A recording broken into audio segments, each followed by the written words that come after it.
And what's going on, Los Angeles, Bruin Nation, LAFB fam? How we doing?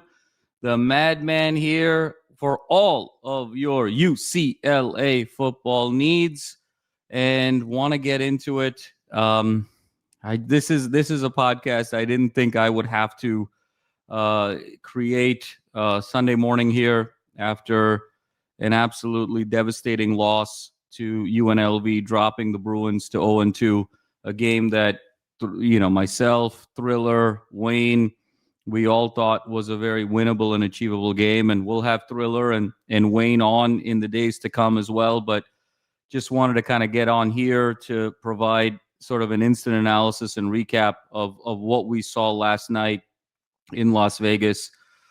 Bruins fall short in a very disheartening fashion, 30-23 at the hands of Mountain West opponent UNLV, and putting the Bruins now in a position of being 0-2 for the first time since year 2 of the Chip Kelly regime in 2020, and really questions abound across all states of this program.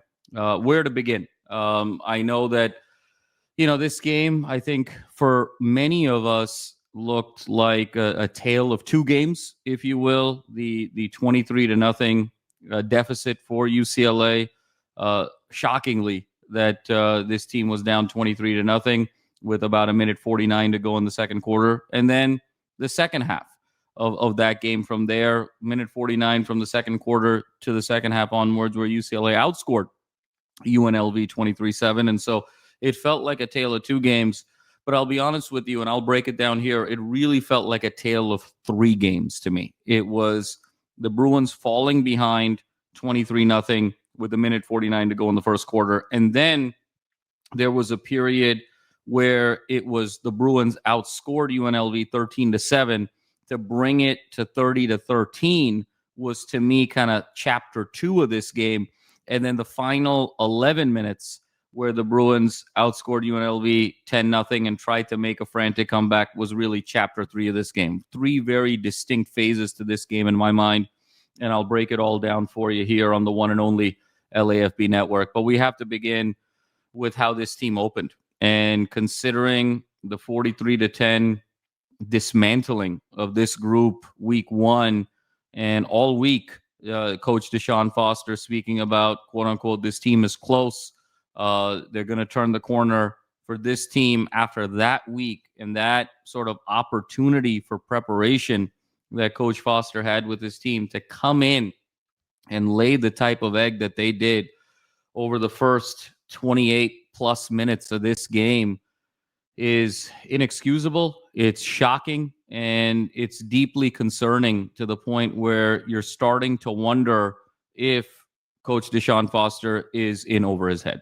Candidly. And for this team to have the issues that they did, and this 23-0 wasn't the case of turnovers or pick sixes or special teams returns for touchdowns or sort of fluke big plays, where sometimes that happens against a lesser opponent. A lesser team will jump out in front with a couple of big plays, a couple of gashes, a couple of busts.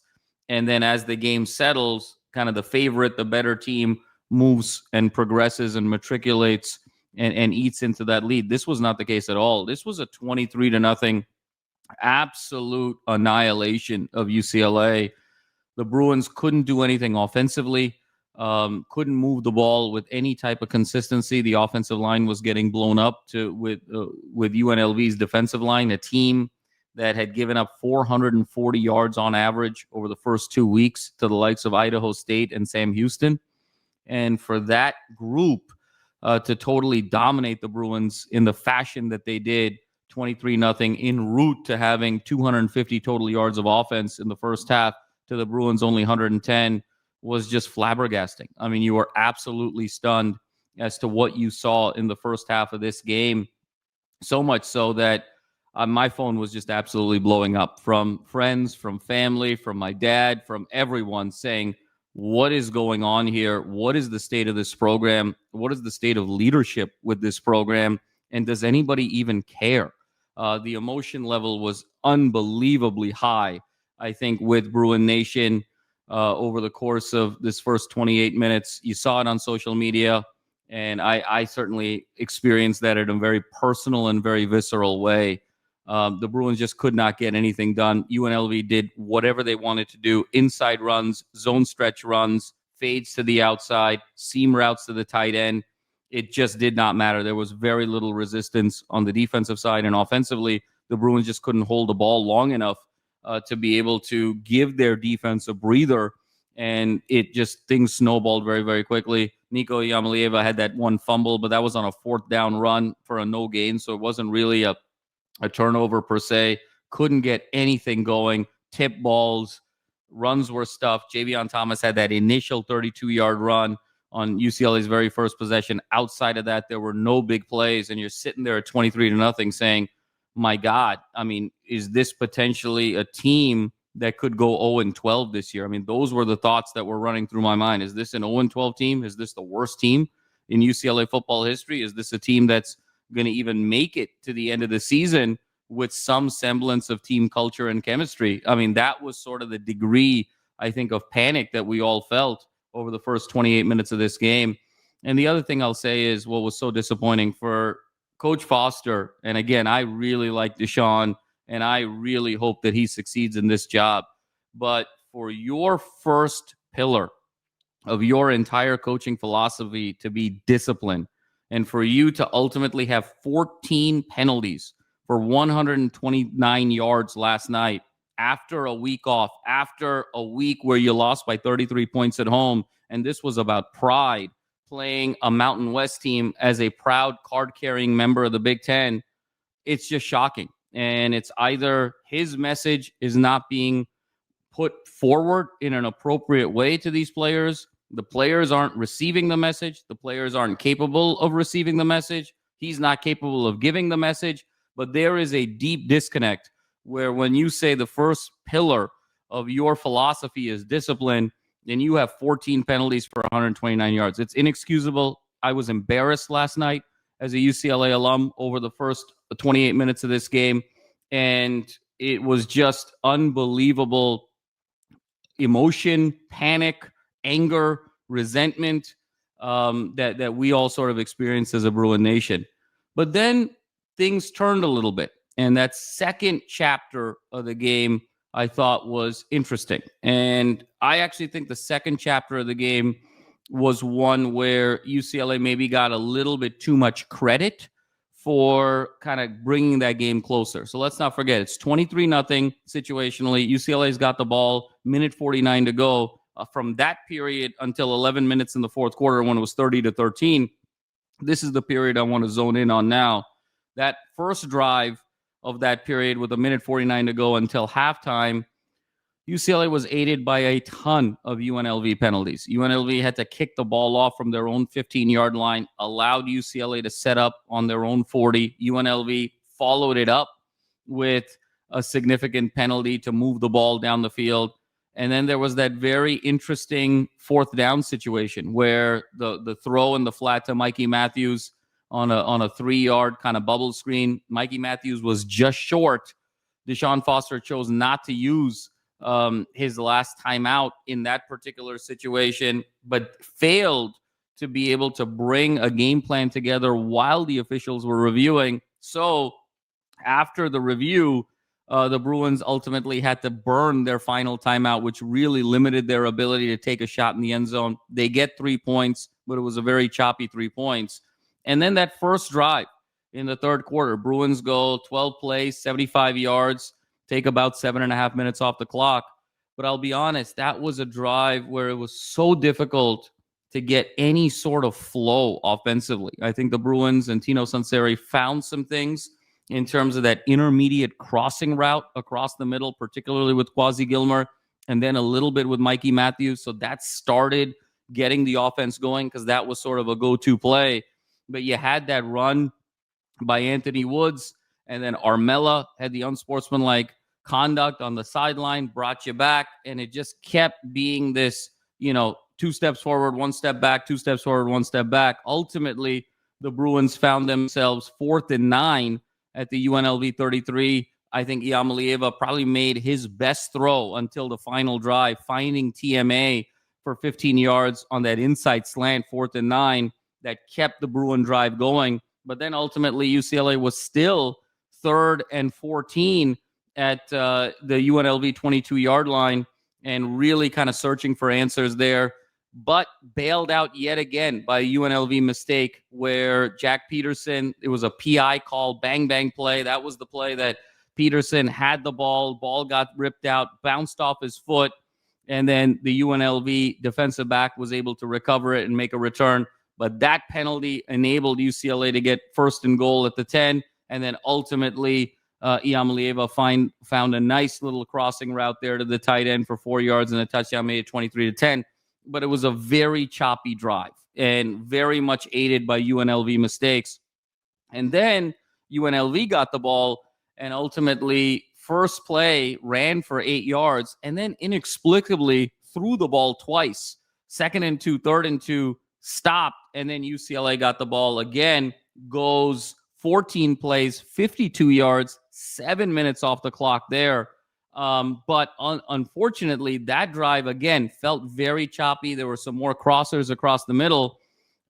Huge play on 3rd and 9 where Iamaleava found Gilmer, who was sort of draped all over everyone. He juggles, makes the catch to get that 1st down. And then Iamaleava, 3 plays later on a 4th and 1 at the 11, a keeper goes around 1st and goal at the 1 on that particular drive. But the Bruins from 1st and goal at the 1 could not punch it in. Berger got stuffed twice from the 1 yard line on 1st and goal and 2nd and goal. And then unfortunately, TMA, with his hands caught in the cookie jar on a pick play that would have resulted in a touchdown. Bruins got to go all the way back. Iamaleava sails the ball at the back of the end zone, really running for his life. Bruins end up getting 3. So, as much as UCLA got 13 points, that first field goal aided because UNLV had to kick from their own 15-yard line. And then there was an unsportsmanlike on top of that really shortened the field. But a field goal that was characterized by mismanagement by DeShaun in terms of the timeouts. You had the second drive that went 12 for 75. 4th and 9 was a really good play. Got a little lucky on that 3rd and 14 to kind of get the touchdown. And then you had a third drive that got field goal, but you got stuffed from 1st and goal at the 1. So even though UCLA was able to get 13 straight points there, they had 3 possessions to UNLV's just 1. And UNLV went 3 and out on really some questionable play calling. You still didn't feel really good that UCLA really knew what they were doing offensively. And then, of course, UNLV marched down the field to make it 30-13. I think it's really that chapter 3, when it was 30-13, is when things really swung a bit in UCLA's favor. At 30-13, I think Iamaleava, being able to have those quarterback keepers on the outside on that possession, he had that nice 15-yard scamper down the sideline, and then that beautiful keeper, that 30-yard touchdown, made it 30-20 very, very quickly. And then that's when I thought finally defensively UCLA showed up, where Keyshawn Bennett was kind of an unsung hero here. Both he and Anthony Jones recorded sacks in this game and really disrupted. And so I think UCLA may have found some answers a little bit at the edge there, but Keyshawn Bennett's sack of Anthony Calandria almost became a pick 6 as Devin Apu sort of picked up that panic throw, that panic shovel throw from Calandria and walked in. On further review, Calandria's knee was down, but that play by Bennett was got UCLA the ball right back at 30-20. And then Berger was able to sort of sprint for 20 yards. And then Nico had that throw to Jack Peterson there. Oh, man, that 2nd and goal play, and he just in the red zone just missed him. And then the Bruins had to settle for 3. But I thought those 2 drives, it was interesting because Nico was able to run to the outside on these keepers and stay outside the tackle boxes. And then on the zone read, that opened it up for the running backs to sort of run more up the middle in between the tackles. And so keeping the defense off balance there, I thought, is something that UCLA found. Did a great job getting one more stop. And then I thought Nico's best drive was that final drive at 30-23. A couple of out routes to Gilmer were absolutely fantastic. Gilmer did a phenomenal job on those two grabs. And then ultimately, Xavier Staples did a tremendous job. Nico took a huge hit and ultimately found Staples on a couple of curl routes, really right at the hash marks there. But unfortunately, the game ended where Nico went back across the middle, tip ball, and that was ball game. But I thought really it was that third phase of the game where UCLA sort of found something. And I think offensively, they're going to have to go away from these crossers, intermediate crossers of 10 to 12 yards. Because I think they're very susceptible to tips. Nico had a lot of tip passes week one, had a lot of tip passes last night as well. And then it ultimately bit UCLA on that final possession. And then secondly, I think Gilmer and Matthews were taking some punishment up the middle there. And Gilmer did a phenomenal job, 8 catches, 87 yards, really kind of stepped in as that wide receiver one. But a healthy dose of Gilmer taking those pops, I think is going to be a recipe for disaster. I think what I saw at the end of the game is something that was much more sustainable than what I saw in the middle part of the game, which is more Nico running to the outside, and then you go zone read inside the tackles with your running backs, but then you're getting the ball to the outside as well. And so, you're finding Gilmer down the sideline. You can go Matthews bubble screen, but you got to have the passing game, I think, outside of the hash marks, because that allows Nico to be more in, I think, a run threat position as well, where he can sort of scramble more looking from the outside rather than sort of lasering straight in. And it takes the tip balls out of the equation. So let's hope UCLA takes the learning from what they saw really in that final 11 minutes of the game. But truth be told, given where UCLA wants to go, given the conference that they're in, this should never have come down to that. And the fact that a Mountain West team was really able to dominate UCLA for half of the game is completely inexcusable. And, where we go from here, I think is a very deep question. Home now for New Mexico, sitting at 0-2. I don't expect that to be a heavily populated Rose Bowl right now, given the product on the field. I hope as Bruins, we continue to go out and support this team, but they're going to need to, I think, win a game at the Rose Bowl to sort of at least re-inspire the fan base for this season in particular. But given what we've seen now, week one and week two, we have to sort of reevaluate expectations of this team. And Will and I both thought this was a team that had the potential to be 7-5. And if the balls bounced their way, to be even more than that. I think we're now looking at a team, given the amount of talent on the offensive and defensive lines, this is a 3-4 win football team. I still believe that New Mexico is a very winnable game. I believe at Northwestern is a very winnable game. I believe home for Maryland is a very winnable game. And then there may be another game that they can win. But this is now a 3-4 win football team this year. And this is now going to be all about improvement and development over time and sticking with the script. It was also interesting. I think schematically, we saw Cortland Ford struggle last night at left tackle, particularly in the first half of that game. DeShaun Foster said he was battling an injury, and that forced, Garrett DiGiorgio to go from right tackle to left tackle, and then bringing in Ruben Unije at that right tackle spot. And I thought that DiGiorgio did a much better job left tackle-wise. Nico was still never, I would characterize him as comfortable over the course of that game, but at least he had more time in the form of a split second more, 2 split seconds more, 3 split seconds more, particularly post 23-0, to be able to make some plays. And look, I think Nico's arm talent is undeniable. His athleticism is undeniable. This is not on Nico Iamaleava. He is a 5-star quarterback, showed a ton of grit, a ton of heart, and really stuck with the script there and almost brought this team back. He is carrying a team on his back right now. This is a team right now in terms of offensive line talent, in terms of receiver talent outside of wide receiver number one, in terms of defensive talent, is just not there in terms of contending for the Big Ten. And so you've got a quarterback with absolutely everything on his shoulders right now. And so this is Nico Iamaleava is the last of UCLA's problems, folks. He is the franchise. He is the core. He's doing a great job, and he's doing as good a job as he possibly can, given the talent that's around him.